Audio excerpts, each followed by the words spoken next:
To God be the glory. Praise the Lord. Basahin natin ang banal na salita ng Diyos sa 1 John 4:19. Pakibasa po. Praise the Lord. We love Him because He first loved us. All right.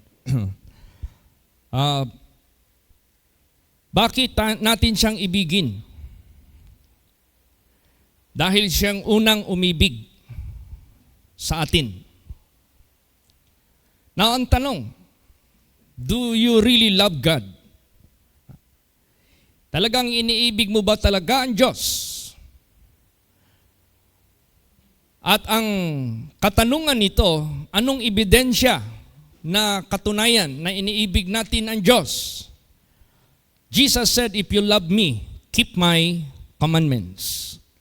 So, diyan natin masusukat ang ating sarili. Kung tayo ay umiibig sa Diyos,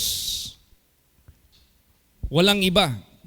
Kung ating kinikip ang kanyang commandments, indeed, we love Him. Praise the Lord. Diyan pa natin mapatunayan that we really love God if we keep His commandments. Ngayon, dahil siya'y unang umibig sa atin, ano namang pag-ibig ang kanyang ihatid sa buhay natin? Kaya tayo napaibig sa kanya. Parang babae. Alam mo ang mga babae, humahanap yan ng future sa kanyang buhay. At karamihan ang future ng babae nasa pamilya. Pag sinabing pamilya, hahanap siya ng maging kanyang mapapangasawa. So, hahanap sila ng lalaki na talagang merong ihatid sa kanila na magandang kinabukasan. Pag magkaanak sila, masuportahan ang mga bata. Pag tumatagal ang kanilang pagsasama, hindi sila iiwanan. Pag tumatagal ang panahon, hindi sila magkakaroon ng shortage ng kanilang tinatanaw sa unahan. So, ang babae, pag ang lalaki ay nagtapat ng kanyang layunin na iibig sa kanya at hinayag niya ang kanyang kakayahan, paano siya bigyan ng kaligayahan? Paano siya bigyan ang babae ng magandang kinabukasan? Alam mo yung babae, hindi yan matigas. Paibigin. Pag makita nila sa lalaki na may maibigay na magandang kinabukasan. Ganon din sa Diyos. Hindi lang basta sabihin natin we love Him because He first loved us and we don't know even what God can give us out of His love. No, hindi pwede yan. Maya-maya ang ating pag-ibig sa ating Panginoong Diyos maging kiningkoy. Maya-maya ang ating pag-ibig sa Diyos maging plastic. Maya-maya ang pag-ibig natin sa Diyos hindi acceptable. Maya-maya ang pag-ibig natin sa Diyos hindi pala reasonable. Ang pag-ibig natin sa Diyos hindi pala katanggap-tanggap sa Kanya. So anong unahin natin? I-establish muna natin what God can give to us out of His love. Anong maibibigay niya na future sa buhay natin out of His love? Para pag ito'y malaman natin, hindi natin siya ipagpapalit. Pag ito'y malalaman natin, hindi na natin ito matatanggihan. Pag ito'y malalaman natin, hindi na natin ito pwedeng baliwalain. Seryoso siya. Hindi ba serious ang ginawa niya na nagpakatawang tao siya? Hindi ba serious ang ginawa niya, nagtiis siya sa cross? Hindi ba serious ang ginawa niya, ang lahat ng shame, nilunok niya para lang sa atin? Serious yan ang pag-ibig niya sa atin.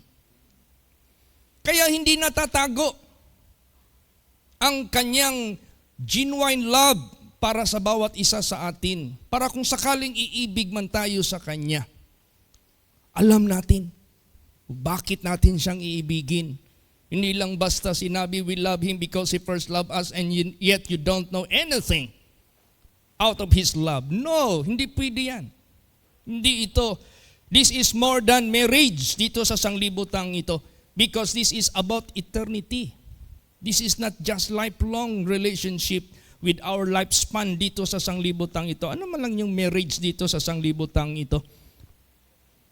Bihira ka lang makakita ng marriage na 50 years magsiselebrate sila ng golden wedding anniversary. That is not common. That is seldom. Bakit? Kung hindi maunang lalaki, maunang babae. Kung hindi maunang babae, mauna si lalaki. Kung hindi mauna si babae at si lalaki, magsabay din sila magkamatay. May mga ganon, hindi nakaabot ng 50 years yung kanilang marriage. Now, manigurado tayo. This is about eternity. This is more than marriage that we are facing here on earth. That is why in the resurrection, no more marriage. Marriage is only for the purpose of multiplication here on earth. After resurrection, there will be no more marriage. But it is eternal, forever. If you go to heaven, you will be there forever. If you will be cast into hell, that will be forever. So, gawin nating serious. Kung sino ba talagang iibigin natin? Ang Diyos o ang demonyo? Sino ba talagang iibigin natin? Ang totoong umibig sa atin o yung mangluloko? At kung iibig man tayo sa Diyos, paano ba natin siya ibigin? Half of our heart? Paano ba natin siya ibigin? Half of our mind? Paano ba natin siya ibigin? Partial lang? Hindi yan pwede. Kaya kailangan alamin natin sinong umibig sa atin, anong maibibigay sa umibig sa atin, anong kakayahan niya, anong proof niya na kaya niyang ibigay ito. Para pagtibayin natin ang ating pag-ibig sa Kanya. Buuin natin ang ating pag-ibig sa Kanya para hindi tayo madisgrasya. Hindi tayo ma-eject, hindi tayo ma-reject pagdating ng panahon. Kaya napaka-importante ito. Hindi ito, if you are doing serious thing in your marriage, this is more than I tell you. So, how God loved us. Alam mo anong gusto ng babae sa lalaki? Kung madama ng babae na by heart ang pag-ibig sa kanya. Hindi lang yung bibig. Dami kasing mga lalaki na magaling magsalita. Pero yung puso, dunot. Magaling magsalita, pero yung puso, bulok. Bakit? Ang daming good promises, pero yung gawa niya sa talikuran sa babae na yan, puro kaliwa, kanan yung mga babae. So hindi puso. Paano ba tayo inibig ng Diyos? By heart. Binigay niya ang puso niya sa atin. Praise the Lord. Iba yung ang pag-ibig ng Diyos. This is the genuine love. Kasi puso niya ang binigay niya sa atin. Pag sinabing puso niya, binigay niya sa atin out of His pleasure. Gusto niyang dalhin ka sa kaharian niya. Out of His pleasure, nagpakamatay siya para sa iyo. Out of His pleasure, nagtiis siya, nagpakatawang tao siya. By heart. Totoo. Praise the Lord. Basahin natin. Job 7:17. Praise the Lord. What is man that thou shouldest magnify him, and that thou shouldest set thine heart upon him? See, gaano niya tayo inibig? Ano ang tao? Sino yung tao na yan? Ikaw, ako. Lahat ng tao sa mundong ito. Ano ang tao na masyado mo siyang pinapalaki? Bakit ang tao masyado mo siyang pinapahalagahan? Bakit ang tao masyado mo siyang iniisip? Bakit ang tao iniligay mo ang kanyang puso para sa kanya? Ganon ang pag-ibig ng Diyos sa atin. Praise the Lord. Ano pa, hindi lang puso. Kasabay na yung thoughtfulness. Kasabay na yung thoughtfulness. Kasabay na yung kanyang pag-iisip para sa atin. Ang lalaki, madama ng babae yan kung thoughtful yung lalaki. Bakit? Pag thoughtful yung lalaki sa babae, walang pinapangako na hindi niya sinusunod. Sabihin ng babae, ito na yung lalaki na hinahanap ko. Lahat ng mga pangako niya, hindi niya binibigo. He is thoughtful for me. How about ang Diyos? Paano niya tayo iniibig? Binigay niya ang kanyang puso sa atin. It is His pleasure. It is His joy. It is His gladness to bring us into His kingdom. It is His joy na siya'y nagpakatawang tao, nagtiis siya, nagpakamatay siya. Yun yung puso. Ay yung truthfulness niya. Basahin natin. Psalms 144 verse 3. Praise the Lord. Lord, what is man that thou takest knowledge of him, or the son of man that thou makest account of him? See? Take it knowledge. Ang Diyos nag-iisip sa atin to know us, to know our situation, to know our future, to know our eternal destiny. Grabe ang isip niya. What is man that thou takest knowledge of him, or the son of man that thou makest account of him? Imagine that. Ina-account niya tayo so that fair, He can give what is due to us. Kaya pag napaibig tayo sa ating Panginoong Diyos because we know He love Him, ayusin mo yung pag-ibig mo sa Kanya. And what God required to those who love Him with all your heart, with all your mind, with all your soul, and with all your strength, and do it. Praise the Lord. Praise the Lord. Don't fail to do it. That is how He asks you, how He asks me, how He asks everyone to love Him. Praise the Lord. Praise the Lord. Bakit? Hindi partial yung pag-ibig niya sa atin. Everything He gave, everything, lahat binibigay niya sa atin. And that is true. Believe Him. Trust Him.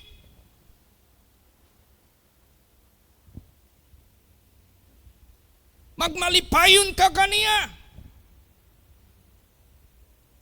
Rejoice in Him. Rejoice always in the Lord.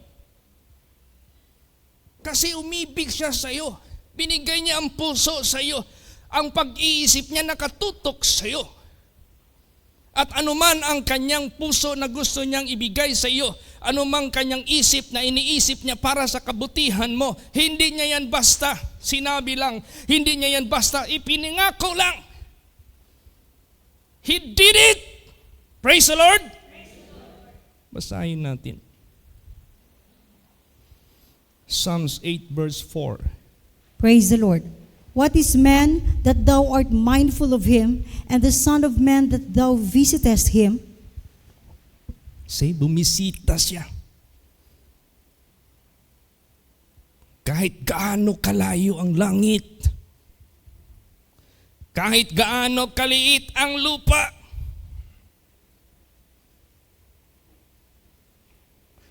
alam niya saan niya pupuntahan. Hindi siya lumagpas. He landed on earth where the people located. Praise the Lord. Where the people must be redeemed, where the people must be saved, where the people must be saved. He visited us. Ganon ang pag-ibig niya sa atin. At ito yung ayaw ni Satanas maintindihan ng mga tao. Kasi ayaw ni Satanas ang mga tao mapaibig sa Diyos. Ayaw, itinatago yan ni Satanas. Umari lang, the love of God must be hidden. Must be kept secret. Huwag nating hayaan. Let us open our ears, let us open our mind, let us open our hearts. How God loved you, how God loved me, how God loved all people of the world. So, nagbisita siya. Paano siya nagbisita? Tagalangit siya eh. Anong ginawa niya? Basahin natin. Philippians 2:6 hanggang 8. Praise the Lord. Who being in the form of God, thought it not robbery to be equal with God, but made himself of no reputation, and took upon him the form of a servant, and was made in the likeness of men. And being found in fashion as a man, he humbled himself, and became obedient unto death, even the death of the cross. See? Ano ibig sabihin sa first verse? Who, being in the form of God, thought it not robbery to be equal with God. Ano ibig sabihin niya? Hindi niya inisip at ginawa, I am God, why should I go to the earth? I am God, why should I humble myself? I am God, why should I suffer? I am God, why should I put myself into shame? Hindi niya ginawa yun. Who being in the form of God thought it not robbery to be equal with God. Hindi niya yun ginawa. Hindi yun naging dahilan that withheld His love, His thoughtfulness to you and to me. Talagang iniwanan niya ang kanyang pagka-Diyos. Iniwanan niya ang kanyang comfort zone. He humbled himself, but made himself of no reputation, and took upon him the form of a servant, and was made in the likeness of men. And being found in passion as a man, he humbled himself and became obedient unto death, even the death of the cross. Ito na. He made it. Praise the Lord. That is how God loves you.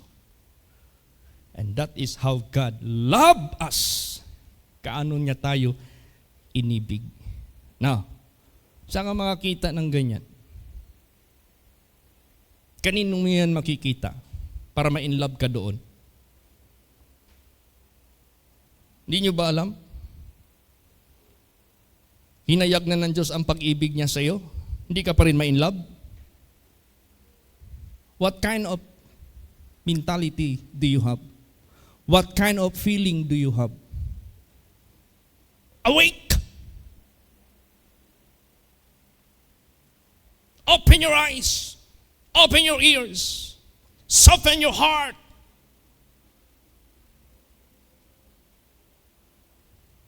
Palambutin mo ang pulso mo. Buksan mo ang mga mata mo. Buksan mo ang mga pakinig mo. Kung gaano ka inibig ng Diyos, imposible hindi ka mapaibig sa Kanya. And those who love Him partially, it's not acceptable. Those who love Him half-heartedly, it's not acceptable. Because that is not how God loved you. Hindi ganun pag-ibig niya sa iyo. Half-hearted lang. He gave everything. He made everything for you and for me. Praise the Lord.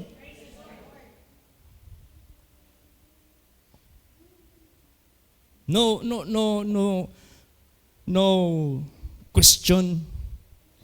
Bakit ang gusto niya sa atin na iibig sa Kanya? With all our heart, with all our mind, with all our strength, and with all our soul. Why? That is how He made His love for us. Ganun ang ginawa niya sa atin. At gusto niya magkaroon tayo ng union with Him. Eternal union. And that is spiritual marriage. Praise the Lord.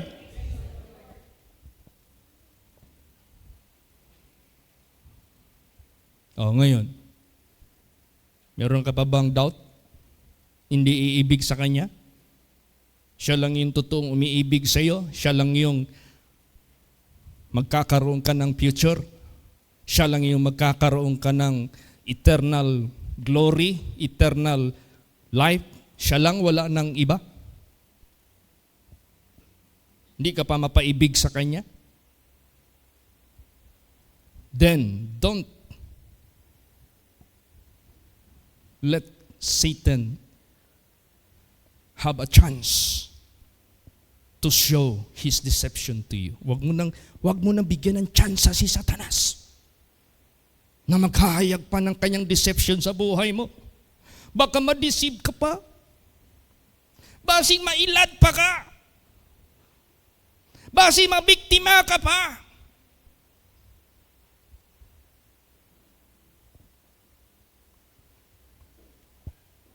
Use your time. Use your strength. Use your love. Use your thoughtfulness to Him who really loved you, to Him who gave His life for you, to Him who offered eternal glory for you. Praise the Lord! Wala nang iba eh. Kaya ganun ka-importante. We love Him because He first loved us. But how do you love Him?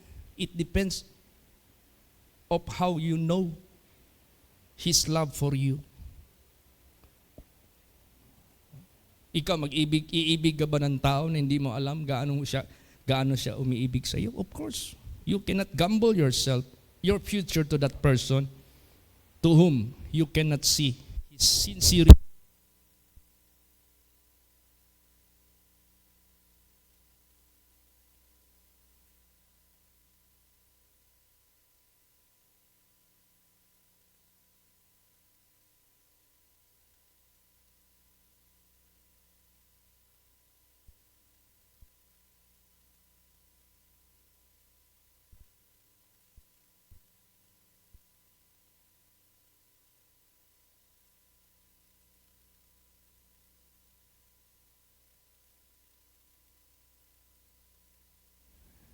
Lomites. Okay. So ganun po. Remember, huwag niyong kalimutan, mga kapatid, mga anak ko sa pananampalataya, mga minamahal ko kay Kristo Jesus, huwag niyong kalimutan. Meron tayong kaluluwa. Meron tayong kaluluwa. Sabihin ko po sa inyo. Hindi tayo parang aso. Hindi tayo parang mga animals sa sanglibutan ito. Pag namatay na sila, wala na. Tingnan mo yung mga naprehan ko na namatay. Saan pumunta yung kaluluwa nila? Going up. And they face the heavenly creatures of God. Pagbalik nila, nagkwento sila. I have seen this, I have heard this, I have done this during the absence of their spirit from their flesh. Meaning to say, pag mag-separate yung ating spirito sa ating physical body, you can hear, you can see, you can feel. Hindi nagtatapos yung buhay natin sa mundong ito. Yan ang concern ng Diyos sa buhay natin. At huwag mong sabihin, dyan ka pa magkara-kara, dyan ka pa magsincere, dyan ka pa maging faithful sa Kanya when it is too late, when you're already dead. When you're already no longer here. Wala ka na dito sa sanglibutang ito. Huwag. Kaya habang buhay tayo, daman-daman natin yung ating pag-ibig sa Kanya. So anong ginawa niya? Grabe yung ginawa niya. Kahit Diyos siya, hindi niya binigyan ng kahulugan ng kabuluhan ng pagka-Diyos niya. Binaba niya ang kanyang sarili. Nagpakawala siya ng reputasyon. Kinuha niya ang forma ng tao bilang isang alipin. Nagpakatawang tao siya, katulad sa atin. At nagpakumbaba siya at naging obedient siya kahit sa kamatayan. sa kamatayan ng cross for our redemption. Basa pa, how God loved you and loved me. 2 Corinthians 8:9. Praise the Lord. For you know the grace of our Lord Jesus Christ, that though he was rich, yet for your sakes he became poor, that ye through his poverty might be rich. Yan. Hindi ibig sabihin nagpakatawang tao siya, hindi ibig sabihin nagpakumbaba siya, hindi ibig sabihin nagpakamatay siya sa cross without any impact, without any result for you and for me. Meron. Nagpakapobre siya. Para sa kanyang pagkapobre, marating niya ang mundo. Para sa kanyang pagkapobre, harapin niya ang kamatayan sa cross. Para sa kanyang pagkapobre, magawa niya na tayo ay ma-redeem. Para tayo ang yayaman. Anong yayaman? Punta ka sa impyerno, anong meron doon? Dito ka sa sanglibutang ito, anong meron dito? O sige, may bahay, house in lot tayo. O sige, meron tayong condominium, palagay na lang natin. O sige, meron tayong sasakyan. O sige, meron tayong air condition. O sige, meron tayong mga pagkain. But how long it will last? How long? Ganun lang ang sanglibutang ito. Pero yung riches na hinahatid ni Kristo sa buhay natin, hindi nyo ba alam? Ano yan?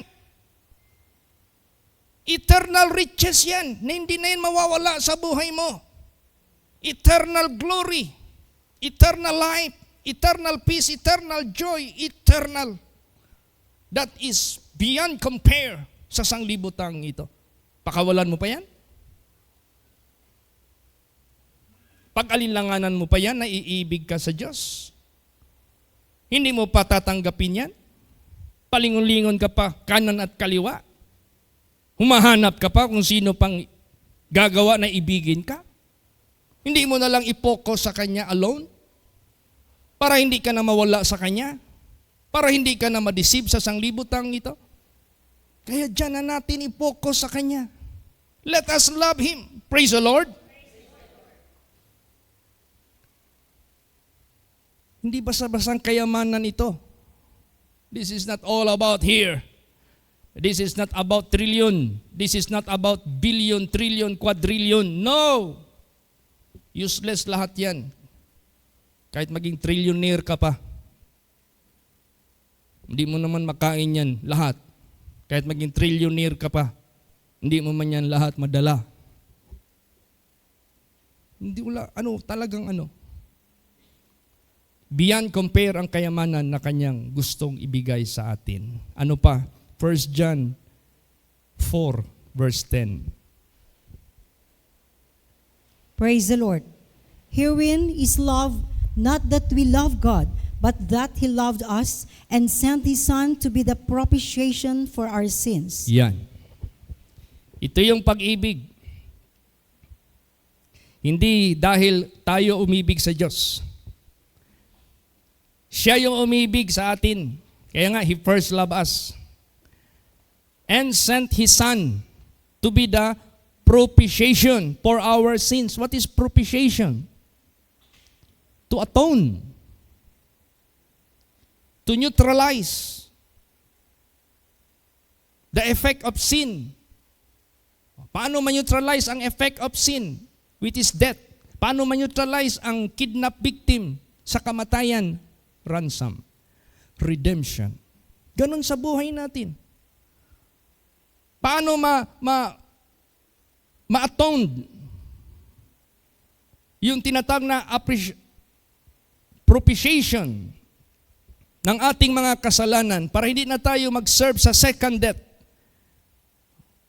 Binigay niya ang Kanyang sarili as the payment for the redemption, for the ransom, para masagip tayo, mabalik tayo sa Diyos, ma-redeem tayo. Praise the Lord. Napakaliwanag yan. Hindi na kailangan niya ng Masyado nang dinitali ng Diyos dito para wala tayong excuse. At hindi lang yan ginawa ng Diyos sa atin. Kung ginawa na yan ng Diyos sa mga past na mga tao, at hanggang ngayon ginagawa niya sa atin, and He will still do it to the rest of the people of the world. That is how great is the love of God. Basahin natin. 1 John 2, verse 2. Praise the Lord. And He is the propitiation for our sins, and not for ours only, but also for the sins of the whole world. Yan. For He is the propitiation for our sins, and not for ours only, but also for the sins of the whole world. Para sa lahat. So that everyone will believe and love Him will be saved. Kasi ginawa na niya ang paraan para ka maligtas sa iyong patutunguhan caused by sin. O ngayon, punta na tayo ngayon sa yung mga verses na nauna. This is all about God. This is all about Jesus. What is His love for you and for me? How He suffered for you. How He sacrificed for you. Now, let us now come to ourselves. Praise the Lord. Punta na naman tayo sa sarili natin. Kailangan ng Diyos lang iibig sa atin. Tapos yung unang verse pa naman ang sinabi, we love Him because He first loved us. He first loved us. That's why all verses, yung mga unang mga verses, puro love of God yun para sa atin. Now, how about we? How about you? How about me? Anong response mo sa pag-ibig niya sa iyo? Will you love Him? How? How you do it? Paano mo gawin yan? Basahin natin. Itong ginawa ni Lord Jesus na kamatayan, ito yung daan ng ating kaligtasan. Basa, 1 Peter 3:18. Praise the Lord. For Christ also has once suffered for sins, the just for the unjust, that He might bring us to God, being put to death in the flesh, but quickened by the Spirit. Yan. For Christ also hath once suffered for sins, the just for the unjust, that He might bring us to God. Hindi niya yan ginawa dahil just na tayo. During we were unjust, ginawa niya yan. Para mabalik tayo at madala tayo, mahatid tayo sa Diyos. Bakit? Separated pala tayo sa Diyos. Yes, because of our iniquities, because of our sins done by our parents. And it is being carried sa buhay natin out of our innocency. It was the grace and the mercy of God. Ginawa niya ito para sa atin. Being put to death in the flesh. Yan. Inilagay niya ang kanyang flesh sa kamatayan. And that happened at the cross. But quickened by the Spirit, that happened during His resurrection after He was killed. Now, on our part, sa part natin, patay na ba ang flesh natin? Because of sin? Hindi ka na ba naglalasing? Hindi ka na ba nagsusugal? Hindi ka na ba nagnanakaw ng tithes? Alam nyo ba, magnanakaw ang nagnanakaw ng tithes? Sino ninakawan mo? Hindi si Pastor Chito. Sinong ninakawan mo? Hindi ang holy place. Sino ninakawan mo? Hindi gobyerno. Ang Diyos.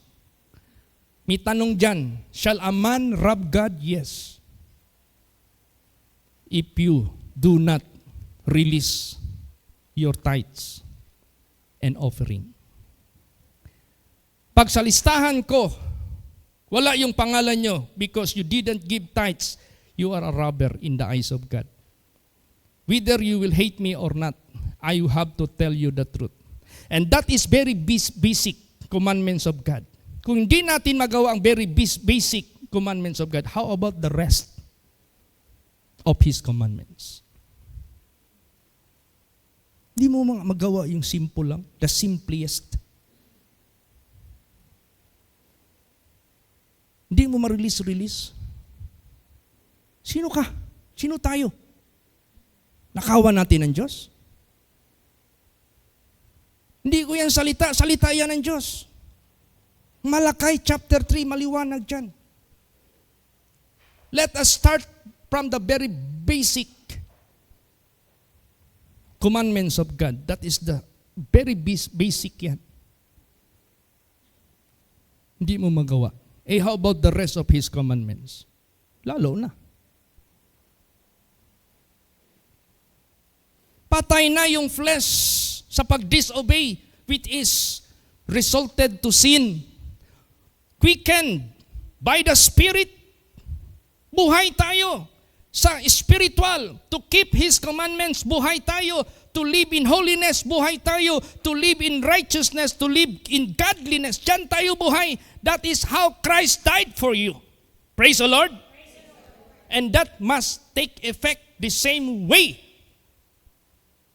Hindi kayo nagpakamatay si Jesus sa flesh, pero nabuhay siya sa espiritu ng epekto sa buhay mo. Buhay ka pa rin sa flesh. Buhay ka pa rin sa pag-disobey. Buhay ka pa rin sa pagnakaw. Buhay ka pa rin sa lahat ng mga kamunduhan sa sanglibutang ito. The death of Jesus Christ has no meaning to your life. Because you refuse to understand.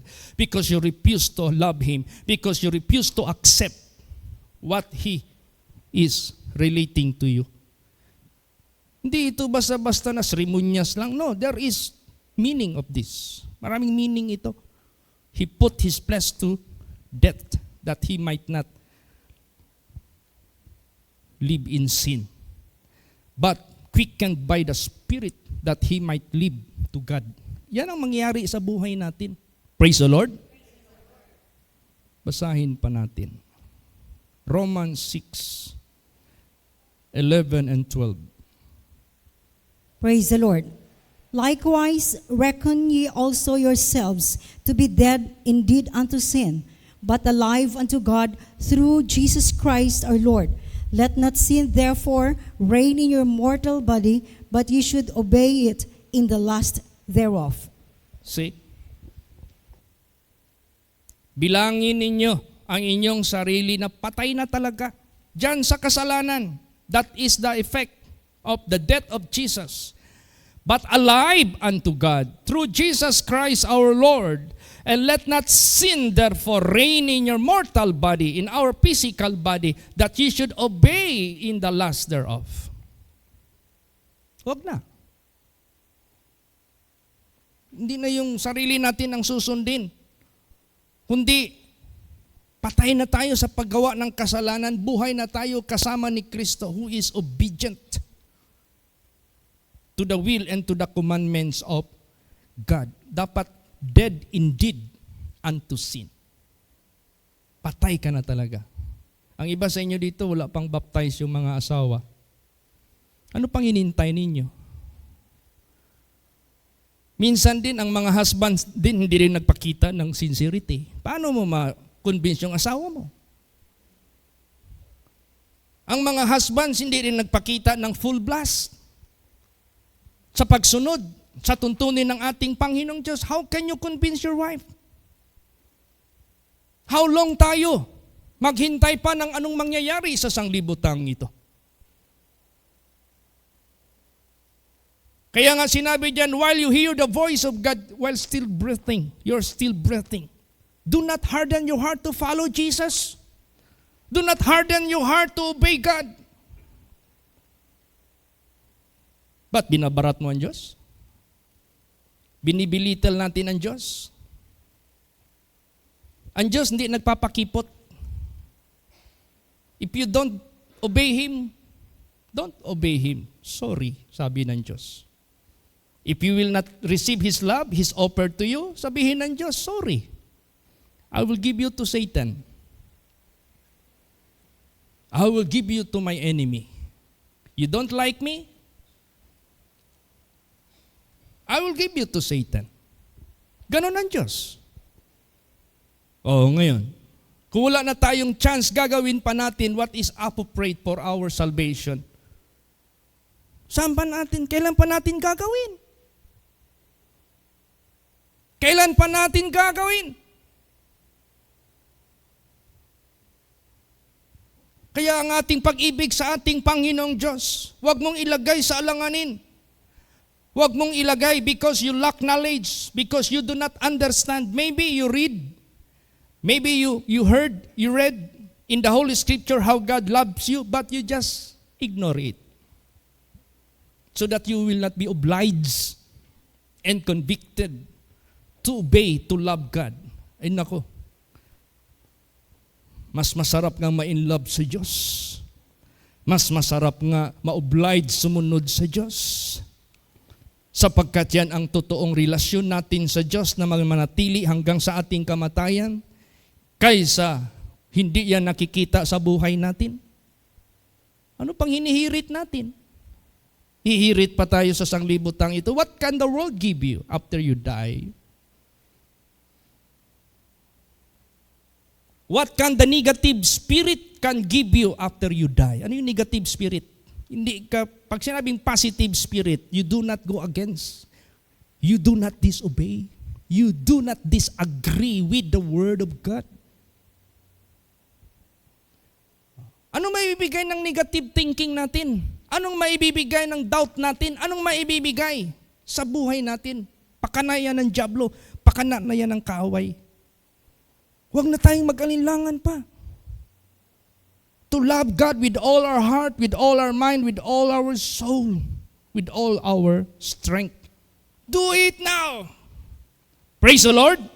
While still acceptable.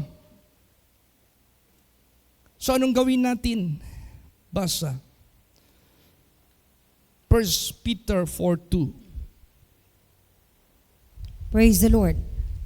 That he no longer should live the rest of his time in the flesh to the lust of men, but to the will of God. Yan.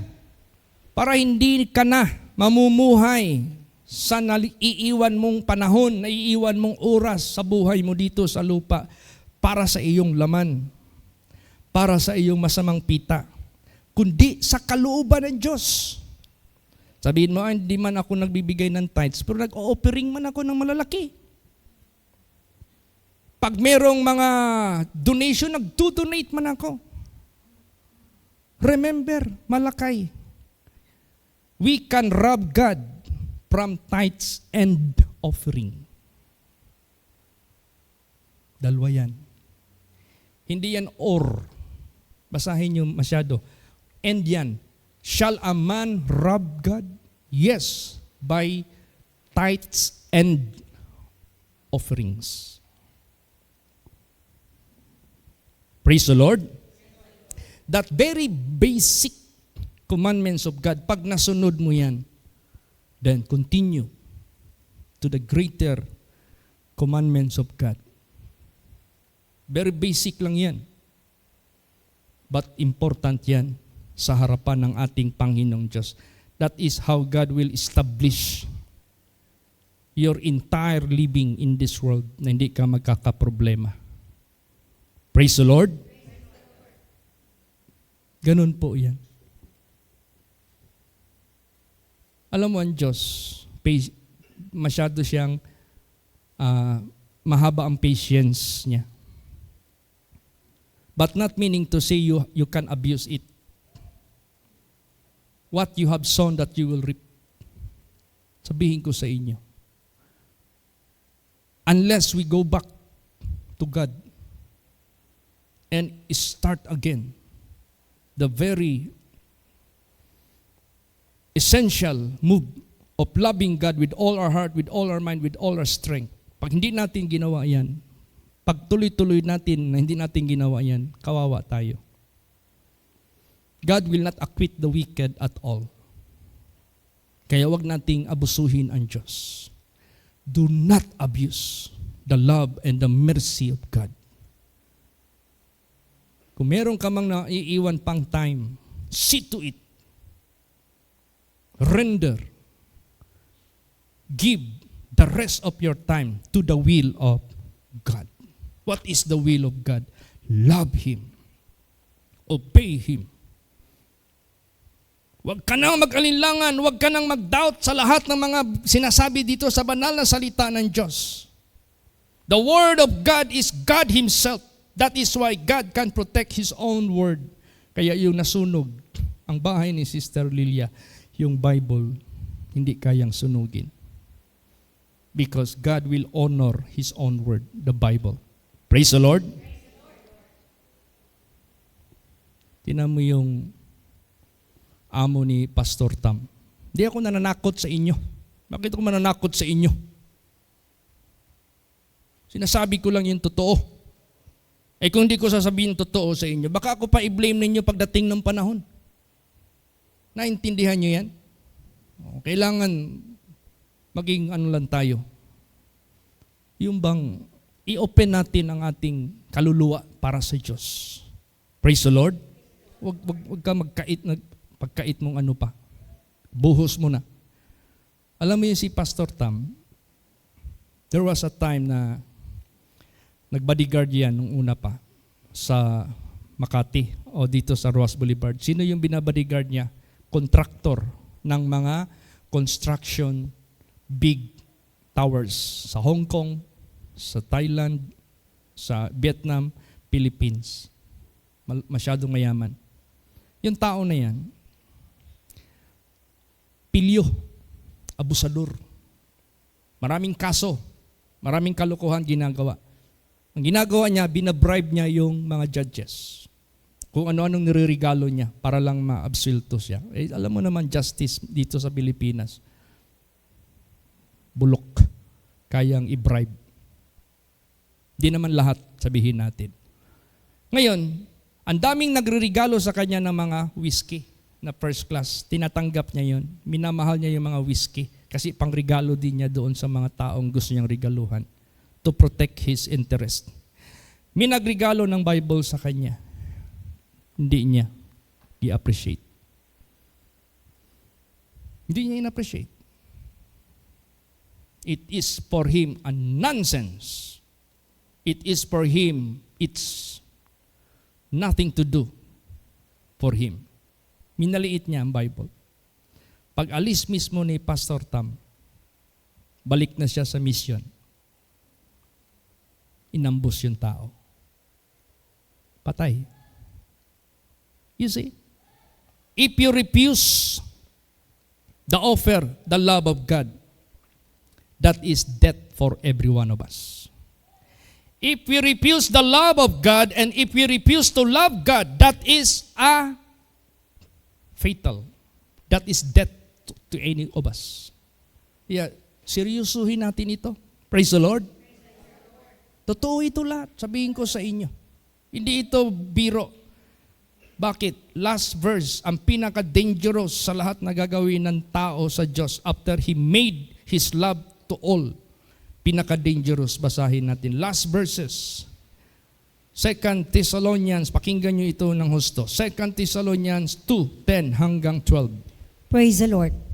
And with all deceivableness of unrighteousness in them that perish, because they receive not the love of the truth, that they might be saved. And for this cause God shall send them strong delusion, that they should believe a lie, that they all might be dumb, who believe not the truth, but had pleasure in unrighteousness. You see? What is the danger? Not accepting the love of God to your life. God will give you to His enemy. God will send a strong delusion that you will believe a lie. Doon ka mahulog sa kaaway niya. So that you might be dumb. Damnation. Patay ka. Laglag ka talaga. Pahamak ka talaga. So this is serious matter. After everything He have shown, pinakita niya lahat how He loved you, how He died for you, how He made Himself law for you to be rich. Lahat-lahat na ginawa na ng Diyos.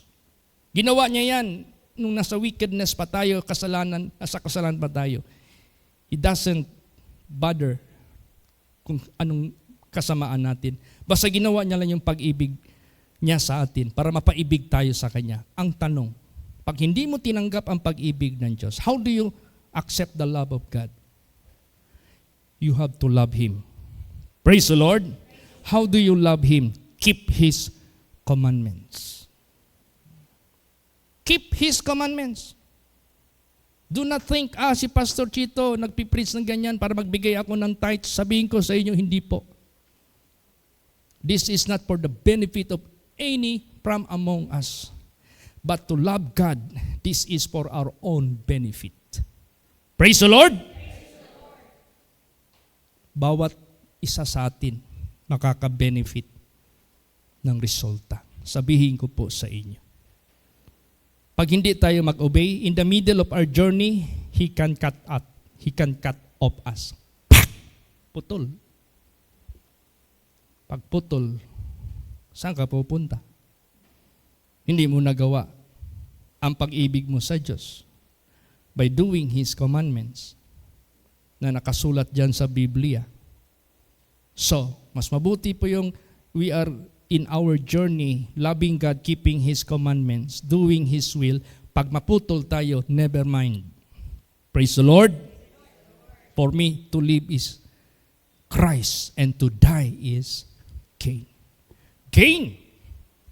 Kaya fatal. Death to those who will not receive His love. And God will bring you to the hand of His enemies that you should believe a lie. Mahihypnotize ka ni Satanas. Maniniwala ka sa kasilingan. Ilalayo ng Diyos sa iyo ang kanyang katotohanan. Because you will not accept. You do not accept. Kaya ngayon pa habang acceptable pa ang pag-ibig ng Diyos, accept it. Habang ino-offer pa ng Diyos ang kanyang pag-ibig, accept it by loving Him. By responding of loving Him. Kaya ganun. So itong Holy Communion na ito, this is not just a matter of nonsense. The most effective application for this, that you must be dead in the flesh and you are no longer to live for the rest of your time to the flesh. And you are being quickened by the Spirit that you might live to do the will of God the rest of your time until mamatay tayo, kukunin tayo ng Diyos sa sanglibutang ito. Ganun man lang ang ating magiging papel sa sanglibutang ito. Kaya tayong lahat, take it serious. Because this is, hindi lahat panahon nakaka-exhort ako ng ganito. I have to take some other topics. Do not let this message pass from you. Huwag niyo nang pakawalan ito. Praise the Lord. God is knocking your heart. God is knocking your heart. This is for your own good. This is for your own salvation. This is for our benefit. This is how God loved us. Receive the love of God. Do not refuse. So love Him. That is an indication you'll receive His love. And that is salvation, that is blessing, that is eternal security, eternal life. Secured ka dito sa mundo. Praise the Lord! Magsitayo po ang lahat. Let us see.